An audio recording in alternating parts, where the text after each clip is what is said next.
hamma bitiruv kechasini sinfdoshlar bilan nishonladi. Men bo'lsam asalarilarim bilan nishonlayman. Mana shunaqa toza havoda. Mazza. Sizlarga bitta narsani aytmoqchiman. Agar aynan siz asalarining yashash tarziga qiziqsangiz, asalari qanaqa yashaydi, qanaqa turib, qanaqa uxlab, qanaqa suv ichadi, netadi, shuni bilmoqchi bo'lsangiz, menga shuni obuna bo'lib qo'ying yoki podpiska tashlab qo'ysangiz, men sizga shu narsalarni aytib, ko'rsatib boraman. Keyin mana shu toza havoda, toza tabiatdan olingan asalni ham xarid qilishingiz mumkin siz. Faqat obuna bo'lib qo'ysangiz, bo'lib qo'ysangiz.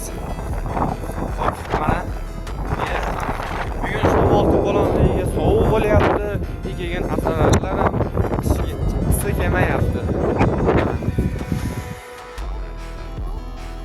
Bitta ishda chiqib turibdi, bitta ishda. Havo sovuq nima qiladi? Asallarlar ham dam oladi-da. Mayli, charchamanglar, obuna bo'lib qo'yinglar. O'zinglar ehtiyot qilinglar.